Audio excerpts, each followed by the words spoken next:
देव classes में आप सभी छात्रों का हार्दिक स्वागत है। देव क्लासेस के अंतर्गत आज हम देख रहे हैं कक्षा 10वीं के सामाजिक विषय का पूरा सिलेबस। इसमें से क्या चीज़ें आ सकती हैं और कितने प्रश्न किस अध्याय से बन सकते हैं, इन चीज़ों को हम देखेंगे। और ऊपर दिया गया है मोबाइल नंबर, जिस पर आप व्हाट्सएप पे आप ज्वाइन होकर सभी विषयों के नोट्स और सारी वीडियो को भी प्राप्त कर सकते हैं, सारे विषयों की हर टॉपिक पे। और जितने भी महत्वपूर्ण वीडियो हैं वो सारे आपको इस नंबर पर मिल सकते हैं, तो आप इस नंबर को व्हाट्सएप पे भी ज्वाइन करें। और चलते हैं आज के सिलेबस की तरफ। क्या है आज जो हम सिलेबस डिस्कस करने वाले हैं, ये अपना मेरा सिलेबस नहीं, ये माध्यमिक शिक्षा परिषद उत्तर प्रदेश द्वारा निर्धारित नवीन पाठ्यक्रम जो भी है सन 2020 का, उसका सिलेबस है। उसमें क्या है देखिए, 20 नंबर की आपकी आनी है इतिहास, जिसे आप लोगों की भाषा में भारत तथा समकालीन विश्व कहा जाता है। 20 नंबर की आनी भूगोल, जिसे समकालीन भारत के नाम से जाना जाता है इसमें। और 15 नंबर की आनी है नागरिक शास्त्र, जिसे लोकतांत्रिक राजनीति के नाम से जाना गया है। और 15 नंबर की आएगी आपकी आर्थिक विकास की समझ, मतलब अर्थशास्त्र। ये टोटल पेपर आपको 17 नंबर का रहेगा। तो देखते हैं इतिहास में क्या कितने नंबर के आएंगे और उनमें उनकी मार्किंग क्या है। पहला अध्याय है आपका यूरोप में राष्ट्रवाद का उदय। ये आपके इस अध्याय से 6 नंबर के प्रश्न बन सकते हैं और 6 नंबर में आपके 3 प्रश्न ही बनने वाले हैं। पहला है 1830 के बाद यूरोप में राष्ट्रवाद का उदय। तो इसमें आपको देखना है राष्ट्रवाद का उदय क्यों हुआ था, कब हुआ था और किस कारण से इसका उदय हुआ। तो आप 1830 की घटना याद करेंगे। और अगला है जोसेफ मेजनी आदि के विचार, इनके विचारों को देखना है। और अगला है आपका पोलैंड, हंगरी, इटली, जर्मनी और ग्रीस आंदोलन की समान विशेषताएं। ये तीनों प्रश्नों को मिलाकर लगभग 6 नंबर के प्रश्न आपके बनने वाले हैं इस अध्याय से। दूसरे अध्याय में देखते हैं। दूसरा अध्याय आपका दूसरे अध्याय से देखते हैं कितने नंबर के प्रश्न बनेंगे। दूसरे अध्याय में आपका नहीं, खंड 1 में ही 6 नंबर का बनने वाला है। पहला और दूसरा अध्याय मिला के पूरे खंड में 6 नंबर का बनेगा। तो इसी खंड में आपका दूसरा अध्याय भी शामिल है। दूसरे में क्या है, भारत में राष्ट्रवाद। इसके अंतर्गत प्रथम विश्व युद्ध का प्रभाव क्या था, खिलाफत आंदोलन क्या थी, असहयोग आंदोलन क्या थे, और विभिन्न जो भी आंदोलन थे उनके मध्य विचारधाराएं क्या रही और उनके शुरुआत होने के कारण क्या थे और उनके क्या रिजल्ट रहे, ये सारी चीज देखना है। अगला है नमक सत्याग्रह क्या था, जनजातियों, श्रमिकों एवं किसानों के लिए जो आंदोलन चलाए गए वो क्या थे। अगला है सविनय अवज्ञा आंदोलन की सीमाएं क्या थी और सामूहिक अपनत्व की भावना ये क्या थी। मतलब ये पहले और दूसरे अध्याय से मिलकर आपके 6 नंबर तैयार होंगे। और अगला है आपका जीविका, अर्थव्यवस्था एवं समाज, ये दूसरा खंड है इतिहास में, उसमें फिर 6 नंबर के प्रश्न बनेंगे। इसके अंतर्गत क्या है, पूर्व आधुनिक विश्व। पूर्व आधुनिक विश्व क्या था। अगला क्या है 19वीं शताब्दी तथा विश्व अर्थव्यवस्था। 19वीं शताब्दी और विश्व अर्थव्यवस्था क्या है और अर्थव्यवस्था क्या है, उनके लाभ क्या रही, मतलब जितनी भी चीजें इनके अंतर्गत बन सकती हैं उपनिवेशवाद में, ये सारी चीजें आपको देखना है। और ग नंबर में महायुद्धों के मध्य अर्थव्यवस्था, आर्थिक महामंदी मतलब घोर निराशा। तो ये आपका तीसरा प्रश्न, इसमें से ये भी बन सकता है दूसरे खंड में। और अगला है विश्व अर्थव्यवस्था का पुनर्निर्वीकरण, पुनर्निर्माण जिसे कह सकते हैं, इसे हम लोग वैश्वीकरण की शुरुआत भी कहते हैं। तो दूसरे खंड का पहला पार्ट ये था और दूसरा पार्ट ये, मतलब 2 पार्ट से मिलकर आपके फिर 6 नंबर बनेंगे। दूसरे पार्ट में औद्योगिकरण का युग, मतलब औद्योगिक क्रांति से पहले एवं औद्योगिक परिवर्तन की जो गति रही है वो क्या है, कैसी रही, उसके परिणाम क्या थे और ये किस लिए चालू है। अगला है श्रमिकों का जीवन कैसा था, उपनिवेशकों में औद्योगिकरण क्या था, प्रारंभिक उद्यमी और कामगार लोगों के बारे में बताना है, और वस्तुओं के लिए बाजार। इतनी चीजें आपके दूसरे खंड में, ये सब मिला के आपके 6 नंबर के तैयार होंगे। और खंड 3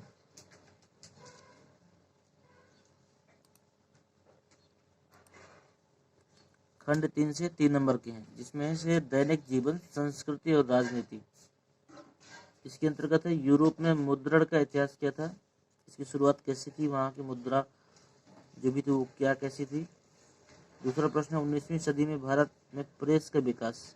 प्रेस का मतलब है जो प्रिंटिंग प्रेस है, उसका विकास कब हुआ। और राजनीति, सार्वजनिक विवाद और मुद्रण संस्कृति में संबंध। अगला है 19वीं सदी में भारत में प्रेस का विकास कब हुआ। प्रिंटिंग प्रेस को लेकर है ये, इसमें 3 नंबर के प्रश्न बनेंगे आपके। अगला है राजनीति, सार्वजनिक विवाद और मुद्रण संस्कृति में क्या संबंध थे। ये मानचित्र इतिहास के अंतर्गत आएगा, जिसमें से दृष्टिबाधित छात्रों के लिए 5 प्रश्न अलग से पूछे जाएंगे। इनके लिए 5 अंक आपके निर्धारित हैं मानचित्र के लिए, और दृष्टिबाधित के लिए 5 प्रश्न अलग से होंगे। अगला है भूगोल का पार्ट। भूगोल में सबसे पहला है आपका खंड 1 से आपके आएंगे 9 नंबर के प्रश्न, जिसमें से सबसे पहला है संसाधन और विकास। संसाधन और विकास में क्या क्या है, इसमें है प्राकृतिक एवं मानवीय संसाधन नियोजन की आवश्यकता।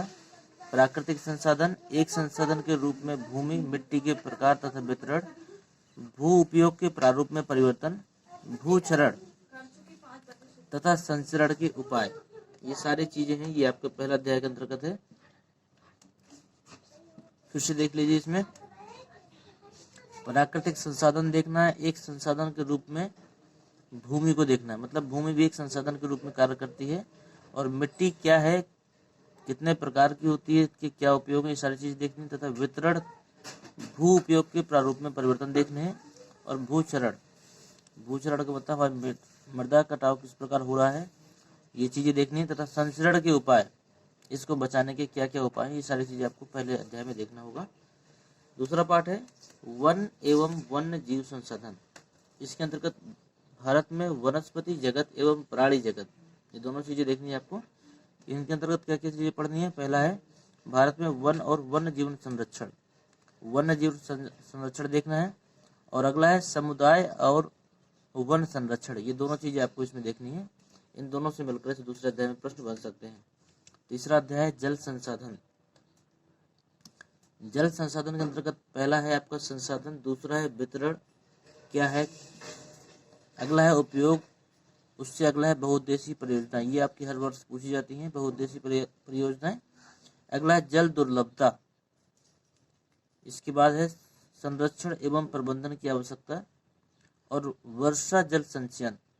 तो ये सारी चीजें आपकी इस अध्याय में महत्वपूर्ण है। और इसमें एक निर्देश भी दिया गया है कि वन एवं वन्य जीव संसाधन एवं जल संसाधन के बोर्ड से प्रश्न नहीं आते हैं आपके। वन एवं जीव संसाधन एवं जल संसाधन से बोर्ड परीक्षा प्रश्न नहीं आते हैं, लेकिन इसमें मानचित्र एवं प्रोजेक्ट कार्य आ सकते हैं। तो आपको ये जल संसाधन वगैरह ये आपको ज्यादा गहराई से देखने की जरूरत नहीं है, इसको आप मानचित्र में दिखा सकते हैं। अगला है आपका कृषि।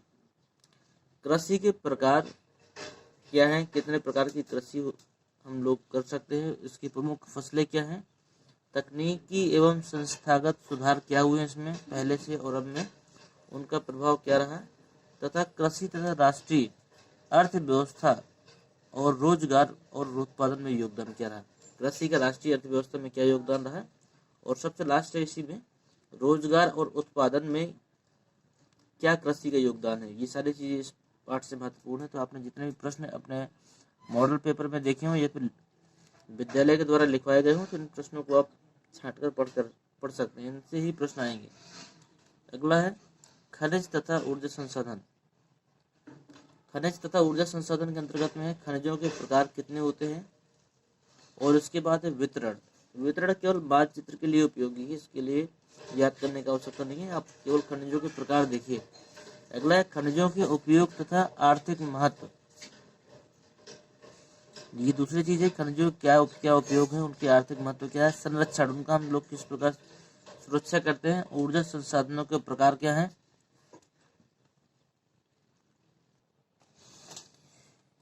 अगला है विनिर्माण उद्योग, ये दूसरा पार्ट है इसका भूगोल का, ये 6 नंबर का पूछा जाएगा आपका। विनिर्माण उद्योग में क्या क्या चीजें आ सकती हैं, इसके विनिर्माण उद्योग के प्रकार आ सकते हैं कि कितने प्रकार के होते हैं, और इसमें आ सकता है आपका राष्ट्रीय अर्थव्यवस्था में उद्योगों का क्या योगदान है, ये प्रश्न भी आपसे बन सकता है कि राष्ट्रीय अर्थव्यवस्था में उद्योगों का क्या योगदान है। और अगला प्रश्न जो बन सकता है वो क्या है, औद्योगिक प्रदूषण, मतलब उद्योग धंधे हैं अपने, फैक्ट्रियां हैं, उनके द्वारा क्या प्रदूषण है, और इसके पर्यावरण निम्नीकरण, इसके पर्यावरण के साथ क्या ताल्लुकात हैं और इसके क्या प्रभाव हो सकते हैं, अच्छे और बुरे प्रभाव जो भी हैं उनको आपको इसके अंतर्गत पढ़ना है। नेक्स्ट है आपका राष्ट्रीय अर्थव्यवस्था की जीवन रेखाएं, तीसरा अध्याय, दूसरा अध्याय इसी में पार्ट 2 में। इसमें आपको पढ़ना है संचार एवं परिवहन के साधनों का महत्व। ये भी संचार के जो आज की डेट में आप देख रहे हैं, मोबाइल हो गए आपके, और संचार के अंतर्गत में टेलीफोन हो गए, व्हाट्सएप हो गए, सोशल मीडिया हो गई, और परिवहन के अंतर्गत में रेल, बस, ट्रेन और एयर, जो भी सुविधाएं हैं आपके, उनका महत्व क्या है, व्यापार तथा पर्यटन में उनकी क्या भूमिका रही, क्या योगदान रहे, उनसे क्या लाभ है, क्या हानि है, आपको इनके बारे में पढ़ना है। और इसके अंतर्गत भी 5 नंबर का मानचित्र है आपका, और जो दृष्टिबाधित जो नहीं देख सकते उनसे 5 प्रश्न अलग से पूछे जाएंगे, वो उनका उत्तर देकर भी अपने अंक प्राप्त कर सकते हैं। नंबर 3 है लोकतंत्र, जिसे हम लोग नागरिक शास्त्र के नाम से जानते हैं। इसमें सबसे पहला अध्याय है सत्ता की साझेदारी एवं संघवाद। सत्ता की साझेदारी और संघवाद के अंतर्गत क्या क्या चीजें हैं ये देखिए ध्यान से। लोकतांत्रिक देश में सत्ता की साझेदारी क्यों और कैसे होती है, कैसे शक्ति का संघीय विभाजन राष्ट्रीय एकता में सहायक रहा है, ये दूसरा प्रश्न है। पहला क्या देखिए, लोकतांत्रिक देशों में सत्ता की साझेदारी क्यों है और कैसे है, कैसे शक्ति का संघीय विभाजन राष्ट्रीय एकता में सहायक रहा है, और किस सीमा तक विकेंद्रीकरण ने इस उद्देश्य की पूर्ति की है। सत्ता की साझेदारी ने किस तरह विकेंद्रीकरण ने इस उद्देश्य की पूर्ति की है। और अगला है लोकतंत्र किस प्रकार से विभिन्न समूहों को समायोजित करता है। ये सारे प्रश्न, 3-4 प्रश्न जो पहले अध्याय से बन सकते हैं वो ये हैं। और दूसरा अध्याय लोकतंत्र और विविधता, लोकतंत्र क्या है और इसमें विविधता, मतलब इसमें क्या क्या चीजें महत्वपूर्ण हैं विविधता के अंतर्गत में, ये सारी चीजें आपको देखना है दूसरे में। पहला दूसरा अध्याय पहले में हो गया, दूसरे में आपको हो गया लोकतंत्र और विविधता, और चौथा और लास्ट पार्ट है पहले खंड का जाति, धर्म और लैंगिक मसले। इसमें क्या क्या प्रश्न बन सकते हैं, क्या लोकतांत्रिक व्यवस्था में विभाजन निहित है, जाति का राजनीतिक और राजनीतिक का जाति पर क्या प्रभाव पड़ रहा है, और किस प्रकार से लैंगिक भिन्नता भेद ने राजनीति को प्रभावित किया है, और किस प्रकार सांप्रदायिक विभाजन लोकतंत्र को प्रभावित करता है। ये 4 पाठों के अंतर्गत आपके जो 8-10 प्रश्न बन सकते हैं वो ये हैं, और ये पूछे जाएंगे आपके 9 नंबर के। तो इन सारे प्रश्नों को आपको ध्यान से पढ़ना है। अगर आपको वीडियो पसंद आ रहा है तो एक बार लाइक कर दें, और अगर इच्छा हो तो सब्सक्राइब भी कर दें, क्योंकि अगर सब्सक्राइब करेंगे तो आप हमारे लिए हमेशा इसके लिए जुड़ जाएंगे, और नहीं करेंगे तो कोई दिक्कत नहीं है। अगर वीडियो पसंद आता है तो लास्ट में भी आप कर सकते हैं। चलिए, इसके बाद ये थे आपके 9 नंबर के, और लास्ट 6 नंबर के इसका दूसरा पार्ट है। इसके अंतर्गत है लोकप्रिय संघर्ष और आंदोलन। ये प्रोजेक्ट कार्य है, ये आपका उसके अंतर्गत नहीं आने वाला है पेपरों में। दूसरा है, पहला अध्याय को इसमें याद नहीं करना है, राजनीतिक दल। इसमें प्रतियोगिता और प्रतिवाद, राजनीतिक दलों की क्या भूमिका होती है। प्रतिवाद का अर्थ है संघर्ष, तो प्रतियोगिता और संघर्ष में राजनीतिक दलों की क्या भूमिका होती है। जैसे आप देखते हैं कभी भी राजनीतिक दल किसी एक दूसरे के लिए एक अच्छी भावनाएं लेकर नहीं पब्लिक के सामने आते हैं, वो एक दूसरे के प्रति एक द्वेष भावना के साथ आते हैं, और एक दूसरे में वो संघर्ष की भावना भी होती है कि हमें इससे आगे निकलना है, एक प्रतियोगिता भी होती है उनमें। तो इसमें क्या भूमिका होती है। और भारत में प्रमुख राष्ट्रीय एवं क्षेत्रीय दल कौन कौन से। राष्ट्रीय क्षेत्रीय दल जैसे आप देख पा रहे हैं, एक आपका कांग्रेस हो गया, इंडियन नेशनल कांग्रेस, एक आपका बीजेपी हो गया। इसमें से कौन कौन सी क्षेत्रीय पार्टी और कौन कौन सी आपकी राष्ट्रीय पार्टी है, ये आपको देखना है। अगला, लोकतंत्र के क्या परिणाम हो सकते हैं। लोकतंत्र के परिणाम, इसमें क्या लोकतंत्र को उसके परिणामों से आकलित किया जा सकता है, परखा जा सकता है। पहला प्रश्न ये बन रहा है इसमें। दूसरा, कोई भी व्यक्ति लोकतंत्र से क्या तार्किक अपेक्षाएं कर सकता है। दूसरा प्रश्न आपका ये बन रहा है। और अगला, क्या भारतीय लोकतंत्र इन अपेक्षाओं की पूर्ति करता है। ये सारे प्रश्न एक दूसरे पर आधारित है, अगर आप इसको पढ़ेंगे तो सारे प्रश्न आपसे बन सकते हैं। क्या लोकतंत्र के विकास, सुरक्षा और गरिमा को बनाए रखने की ओर अग्रसर रहा है? क्या लोकतंत्र लोगों का विकास, जो लोकतंत्र है वो लोगों के विकास को, सुरक्षा और गरिमा को बनाए रखने की ओर अग्रसर रहा है? और भारत के लोकतंत्र को किसने जीवित रखा है? या फिर इसकी जगह पे ये भी प्रश्न आ सकता है, किसने भारतीय लोकतंत्र को बनाए रखा है? इस सारे प्रश्न एक दूसरे पर आधारित है तीसरे अध्याय के। अगर आपने 2 प्रश्न भी याद कर लिए तो सारे प्रश्न एक दूसरे से बन जाएंगे, तो ये बहुत महत्वपूर्ण है आपके। और खंड 2 में लास्ट चैप्टर है लोकतंत्र की चुनौती। इसके अंतर्गत क्या लोकतंत्र की विचारधारा संकुचित होती जा रही है और भारतीय लोकतंत्र की समक्ष प्रमुख चुनौतियां क्या हैं? लोकतंत्र को कैसे सुधारा और सुदृढ़ किया जा सकता है? और लोकतंत्र को सुदृढ़ बनाने में एक साधारण नागरिक की क्या भूमिका होती है? तो फिर से इसमें देख सकते हैं, क्या लोकतंत्र की विचारधारा संकुचित होती जा रही है? ये प्रश्न महत्वपूर्ण है आपका। भारतीय लोकतंत्र के समक्ष प्रमुख चुनौतियां क्या क्या हैं? और अगला है आपका, लोकतंत्र को कैसे सुधारा और सुदृढ़, कैसे मजबूत किया जा सकता है? और अगला और लास्ट प्रश्न है इस पार्ट का, लोकतंत्र को सुदृढ़ बनाने के लिए एक साधारण नागरिक की क्या भूमिका, मतलब हम क्या भूमिका बना सकते हैं अपने लोकतंत्र को मजबूत करने के लिए? तो ये महत्वपूर्ण प्रश्न जो दूसरे पार्ट में 6 नंबर के हैं आपका, ये कंप्लीट होता है लोकतंत्र। और सबसे लास्ट पार्ट है आपका अर्थशास्त्र, ये भी आपका 15 नंबर का है, जिसमें से पहला पार्ट 15 का है और दूसरा 9 का है। तो पहले पार्ट में हम लोग देखते हैं, पहला पार्ट 9 का, दूसरा 6 का है। पहले पार्ट में सबसे पहला अध्याय विकास। विकास की परंपरागत अवधारणा क्या है? इसके अंतर्गत क्या क्या प्रश्न हो सकते हैं? राष्ट्रीय आय तथा प्रति व्यक्ति आय क्या है, कितनी है? आय और अन्य लक्ष्य क्या हो सकते हैं इसके? औसत आय किसे कहते हैं? आय और अन्य मापदंड क्या क्या चीजें हैं? शिशु मृत्यु दर किसे कहते हैं, यह कितनी है? विकास की धारणीयता क्या है? ये सारे प्रश्न आपके पहले अध्याय से बन पा रहे हैं, जिसका नाम विकास है, तो इसमें सिर्फ विकास की ही चर्चा होगी। दूसरा है भारतीय अर्थव्यवस्था के कार्य क्षेत्र। इसके अंतर्गत है आर्थिक क्रियाओं के क्षेत्रों में ऐतिहासिक परिवर्तन, तृतीय क्षेत्र का बढ़ता महत्व, रोजगार सृजन और कार्य क्षेत्रों का विभाजन, संगठित तथा असंगठित कैसे है, और संगठित क्षेत्रों के श्रमिकों के संरक्षण के उपाय। तो ये सारे प्रश्न इसमें आपके बन पा रहे हैं, 4-5 प्रश्न दूसरे अध्याय से, तो आपको ये प्रश्न जरूर याद करने हैं। तीसरा प्रश्न इसमें मुद्रा तथा साख। मुद्रा क्या है? इसमें देखिए अर्थव्यवस्था में मुद्रा की क्या भूमिका है, पैसों के क्या महत्व है। बचत तथा साख के लिए औपचारिक, मतलब बचत के लिए क्या हम औपचारिक और अनौपचारिक वित्तीय संस्थाएं, जिसको हम लोग बैंक भी कहते हैं, बैंक बाजार क्या है? सामान्य परिचय उनका देना है। किसी एक औपचारिक संस्थान जैसे कोई राष्ट्रीयकृत वाणिज्य बैंक तथा कुछ अनौपचारिक वित्तीय संस्थाओं का चयन करना है, जैसे स्थानीय साहूकार हो गया, जमींदार हो गया, या चिट फंड की कंपनियां हो जाती हैं, कुछ वित्तीय कंपनी भी, निजी वित्तीय कंपनी आती हैं। तो इन सब चीज़ों का आपको इस अध्याय में वर्णन करना होगा। ये बहुत ही सरल अध्याय है, क्योंकि आपके दैनिक दिनचर्या से लगा हुआ अध्याय है, ये आपको जल्दी तैयार हो जाएगा। तो लास्ट अध्याय है, इसमें लास्ट पार्ट है इस आपके सामाजिक विषय का, जो 6 नंबर का पहुंच जाएगा। इसमें भू मंडलीय तथा भारतीय अर्थव्यवस्था के अंतर्गत वैश्वीकरण जिसे कहते हैं, इसमें क्या है, तो विभिन्न देशों में उत्पादन क्या है, विदेशी व्यापार तथा विभिन्न बाजारों का आपस में जुड़ना, ये वैश्वीकरण क्या है, ये चीजें हैं। कारक विभिन्न व्यापार संगठन WHO, वर्ल्ड ट्रेड ऑर्गेनाइजेशन, विश्व व्यापार संगठन क्या है। भूमंडलीय तथा अर्थव्यवस्था के प्रभाव क्या है, और न्याय संगत वैश्वीकरण क्या होता है। तो ये सारी चीजें 4-5 प्रश्न आपके इस दूसरे खंड से भी बन रहे हैं।